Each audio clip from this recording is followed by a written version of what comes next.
നൂറ്റാണ്ടുകളായി അത്ഭുതങ്ങൾ നിറഞ്ഞു നിൽക്കുന്ന മലയാറ്റൂർ മല കയറാനാണ് ഞങ്ങൾ ഇന്ന് പോകുന്നത്. എറണാകുളം ജില്ലയിലെ തന്നെ പെരിയാർ നദിയുടെ തീരത്തുള്ള ഒരു പ്രദേശമാണ് കേട്ടോ ഇത്. കുരിശുമുടി എന്ന പേരിലും ഈ സ്ഥലം അറിയപ്പെടുന്നുണ്ട്. യേശുവിന്റെ 12 ശിഷ്യന്മാരിൽ ഒരാളായിട്ടുള്ള വിശുദ്ധ തോമാസ് ലീഹ ഈ മലയാറ്റൂർ മലയുടെ മുകളിൽ പ്രാർത്ഥനയ്ക്കായിട്ട് വന്നിട്ടുണ്ടായിരുന്നു. നമുക്ക് വിശ്വാസികൾക്ക് മലയുടെ മുകളിൽ ചെന്ന് കഴിഞ്ഞാൽ വിശുദ്ധന്റെ കാൽപ്പാടുകളും കാൽമുട്ടിന്റെ പാടുകളും ഇന്നും കാണാൻ സാധിക്കും. AD 1-ാം നൂറ്റാണ്ടിലാണ് വിശുദ്ധ തോമാസ് ലീഹ ഇവിടെ വന്നിട്ടുള്ളതും ശത്രുക്കളിൽ നിന്ന് രക്ഷപ്പെടാൻ വേണ്ടിയിട്ട് അഭയം പ്രാപിച്ചത് ഈ മലയിലാണെന്നും വിശ്വസിക്കപ്പെടുന്നുണ്ട്. തോമാസ് ലീഹ പ്രാർത്ഥിച്ചു കൊണ്ടിരുന്ന പാറയിൽ സ്വർണത്തിന്റെ കുരിശു പ്രത്യക്ഷപ്പെട്ടതായിട്ട് ഐതിഹ്യമുണ്ട്. അതുകൊണ്ട് തന്നെ പഴയ കാലത്ത് ഈ മല പൊന്മല എന്നും കൂടിയാണ് അറിയപ്പെട്ടിരുന്നത്. കേരളത്തിലെ ഏറ്റവും പ്രധാനപ്പെട്ട ക്രിസ്ത്യൻ തീർത്ഥാടന കേന്ദ്രങ്ങളിൽ ഒന്നാണിത്. എല്ലാവിധ ആശംസകളും മല കയറുന്നവർക്ക് നേർന്നുകൊണ്ട് okay bye, good night. CF വേണ്ടി CD സബാസിൻ അത്താളിയിൽ നിന്ന്. മലയാറ്റൂർ മലയുടെ അടിവാരത്തായിട്ട് കാണാൻ പറ്റുന്ന അത്രയും ഭംഗിയുള്ള പുഴയാണിത്. പുഴയുടെ തീരത്ത് തന്നെയാണ് വണ്ടിയെല്ലാം പാർക്ക് ചെയ്തിട്ടുള്ളത്. മലയാറ്റൂർ മല കയറാൻ വന്ന ഞങ്ങളുടെയും ഞങ്ങൾക്ക് തിരി വിൽക്കാൻ വന്നവരുടെയും ജനത്തിരക്കാണ് ഇവിടെ മൊത്തം കാണാൻ പറ്റുന്നത്.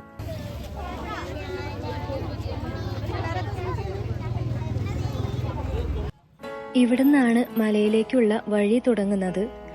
വഴിയുടെ ചുറ്റും ഒരുപാട് പെട്ടിക്കടകളും മലയിൽ കയറാൻ ആവശ്യക്കാർക്ക് ചൂരലിന്റെ വടിയും വിൽക്കാൻ വെച്ചിരിക്കുന്നത് ചുറ്റിനും കാണാം. ഇതാണ് മലയുടെ അടിവാരം. എല്ലാ വിശ്വാസികളും മല കയറുന്നതിന് മുൻപേ ഇവിടെ അടിവാരത്ത് വന്ന് പുണ്യാളന്റെ അടുത്ത് പ്രാർത്ഥിച്ചതിന് ശേഷമാണ് മല കയറാനായിട്ട് ആരംഭിക്കുന്നത്. അവിടുന്ന് ഒരു ഫോട്ടോ പോലെ എടുക്കാം നമുക്ക്. എന്നിട്ട് പിന്നെ അങ്ങോട്ട് പോയി കഴിയുമ്പോ പിന്നെ താഴെ എല്ലാവരും വരുള്ളൂ. അപ്പൊ എല്ലാവരും ഇവിടെ നിന്ന് കഴിഞ്ഞാൽ അവിടെ നിന്ന് ഒരു ഫോട്ടോ എടുക്കാം പറ്റുന്ന രീതിയിൽ.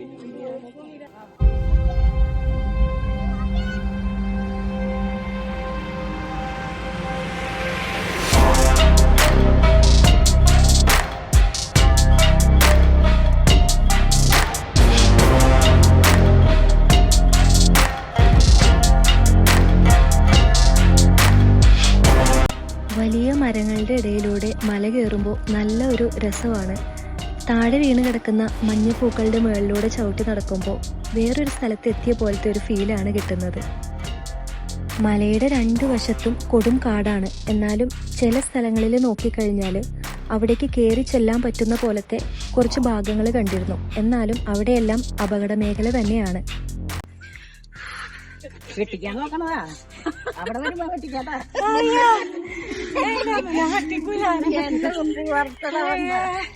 ഇവിടെ കൊറേ ആൾക്കാരുണ്ടാ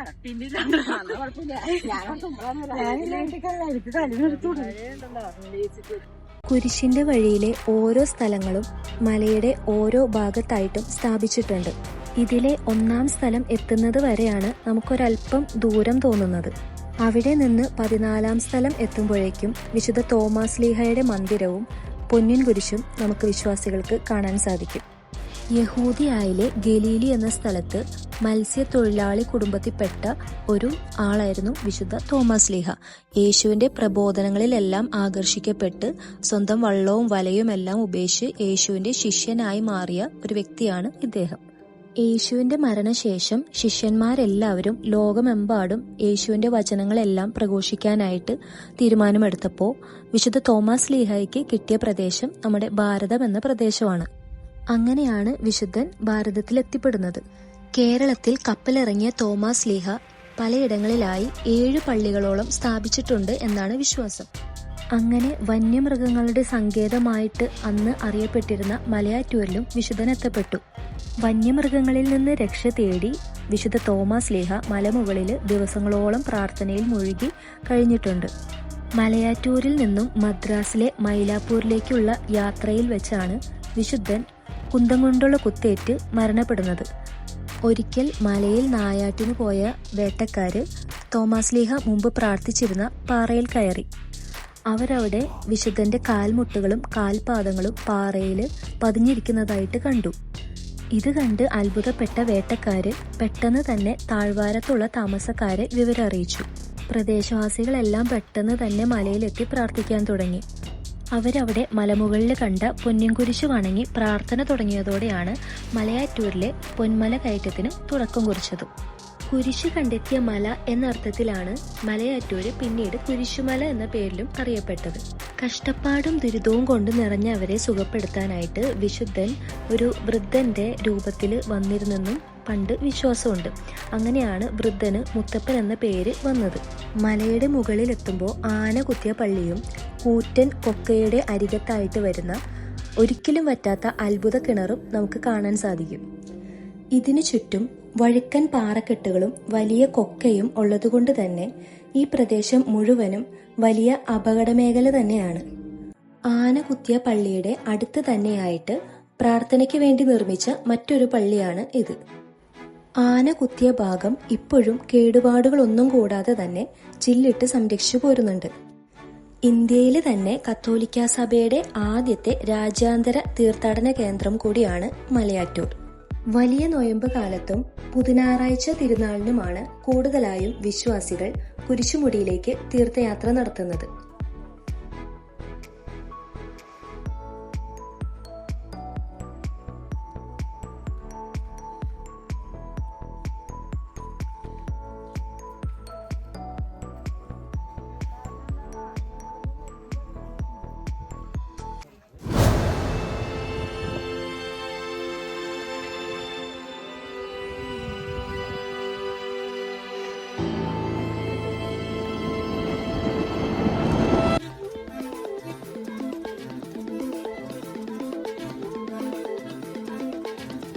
യേശുവിന്റെ പീഡാനുഭവ യാത്രയിലെ 14 സ്ഥലങ്ങളും കഴിഞ്ഞ് മലമുകളിലെത്തുമ്പോൾ കാണുന്ന അത്ഭുതകരമായിട്ടുള്ള കാഴ്ചകളാണ് മാർത്തോമ മണ്ഡപം, പൊന്നിൻ കുരിശ്, ആന കുത്തിയ പള്ളി, വിശുദ്ധ തോമാസ് ലീഹയുടെ കാൽപാദങ്ങൾ പതിഞ്ഞ പാറ എന്നിവയെല്ലാം.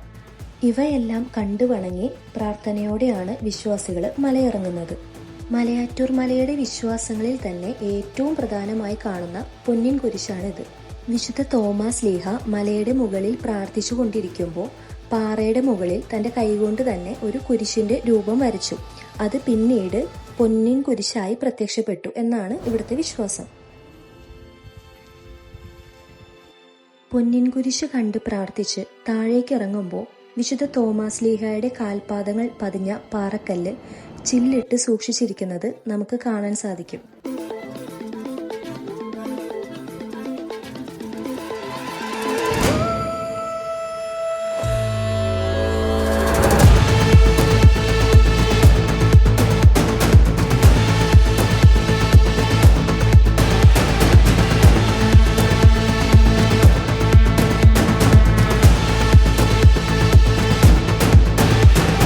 നൊയമ്പിന്റെ ആരംഭം മുതലേ കുരിശും ചുമന്നുകൊണ്ട് മല കയറാൻ വരുന്ന വിശ്വാസികളുടെ തിരക്ക് ഏറെയാണ്.